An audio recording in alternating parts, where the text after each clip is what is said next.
As the Israel war against the Hamas and Hezbollah rages on, Israel has also vowed to retaliate against Iran. And Iran has said that they will not remain quiet in case there is any further escalation by Israel. Joining us right now to speak about Iran's view of the present situation in the Middle East and what they expect from India is Ambassador Iraj Elahi, the Iranian Ambassador to India. Ambassador Elahi, thank you very much for speaking to us. Thank you for having me. My first question to you would be, what's your message to India at this juncture? We're not going to be immune to any crisis in the Middle East if the situation escalates. I hope that the situation will not escalate. We hope that all countries who have influence on Israel will do their best to convince it to move toward the escalation, since what we have done was retaliation to the assassination of Ismail Haniyeh in the Tehran, capital of Iran. So the first, it was a retaliation to the violation of Iranian sovereignty. So if Israel will do anything again, we will be obliged to retaliate and we will enter a new circle of tension. So it will be on the benefit of all countries in the region and global, at the global level to convince Israel to restrain and move toward the escalation. Right. Is Iran preparing for an all-out war, considering that Israel's reaction to the 7th October attack has lasted for more than 1 year? Even yesterday, their spokespersons have said that the mission against Hamas and Hezbollah is not over. So is Iran now preparing for an all-out war? We are not with war. We do not want war, but we are ready for any option.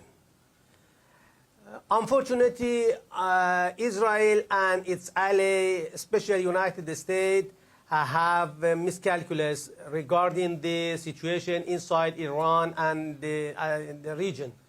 They believe that since Iran is under a heavy embargo, economic embargo and sanction, Iranian economy is weak and is not able to defend itself. But it's, we can easily prove that we are capable militarily, economically, politically, and the people are supporting the government despite of the, the different difficulty inside countries. Right. I'd like to ask you about the economic impact of the war.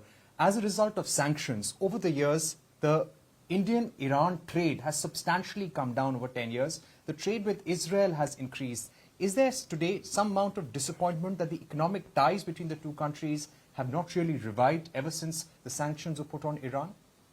The level of trade between Iran and India mostly have been constant. After the withdrawal of Trump withdrawal of JCPOA, there was a sharp drop in the trade between Iran and India. But after that, both Iranian and Indian businessmen have found their way to continue their trade on the benefit of both nations. Now we are importing different Indian products and we are supplying different Iranian goods to Indian market. Right. What about oil trade? Is there any talk between India and Iran to resume crude imports?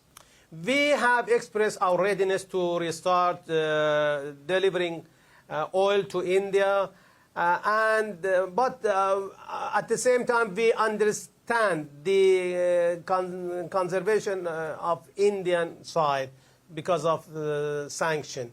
But we hope that there will be some progress in this regard. Right.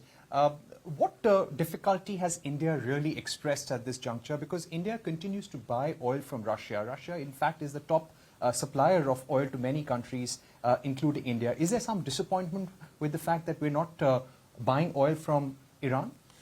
India is a good friend for Iran. India is not a friend of just 65 years as Israel is. We have both nations, Iran and India, have been together alongside, history. So we fully understand India. We fully are aware of the consideration of India. So we are trying to find some way to bypass these difficulties, these problems. Right.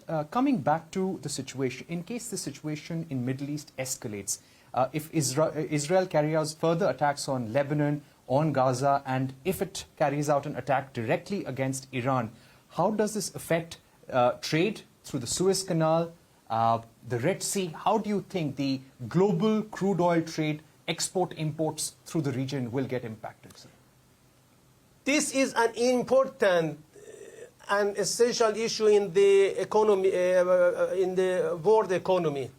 As you know, the events in the Red Sea has affected, the war between Israel and Hamas has affected the transportation or cargoes passing through the Suez Channel. So we hope that all influential, those countries who have influence on Israel can convince Israel to move toward the escalation. Otherwise, all country will be suffering from the current situation and the escalation of the tension. Has the war with Israel, what's happened in the Middle East right now, has it impacted work on the Chabahar port? No. Categorically, no. I categorically reject this.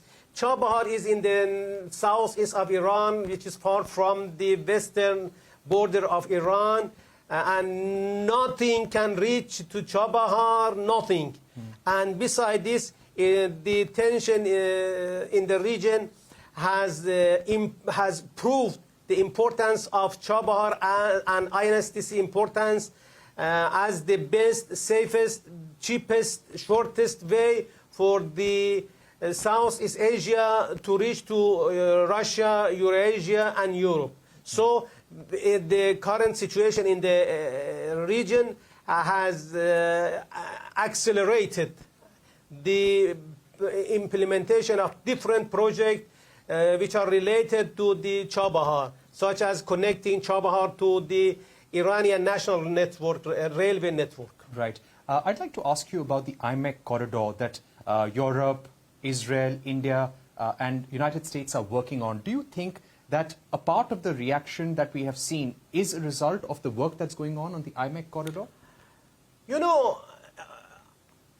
In fact, IMC is a try to, we can analyze or interpret IMC from different or two aspects. From the Indian angle, India is trying to diversify its routes to the market. So India has right to diversify, and we fully understand it. But at the same time, from the Western countries such as United States, Israel, there is another attempt to change the geopolitics of the region. For this, they have meet these two wheels meet at IMC. So, but regarding the future of IMC, at least now the current situation in Gaza, in Palestine, and has showed that the chance of success of IMC is very less. Right. My final question to you would be, do you hope for more support from India as the situation in Middle East worsens? Do you expect that India will rise up and support its traditional partner, Iran, in the region? India is our reliable partner, as Iran has been reliable partner for India. This is, the friendship between Iran and India is not just, it's not just for 1 century. Besides this, economically, our economies are complementary. And the two nations also have, we have nation-to-nation, people-to-people relation. So we hope that India will try and do its best to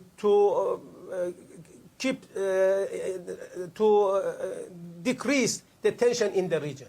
Ambassador Elahi, thank you so much for joining us on the program. Thank you. Giving us your view on the present situation in the Middle East and how Iran is contemplating future options. Thank you once again for being with us. And your viewer. All right. Thank you very much for joining us on Business 360. With that, it's back to you. Thank you very much for joining us on the show.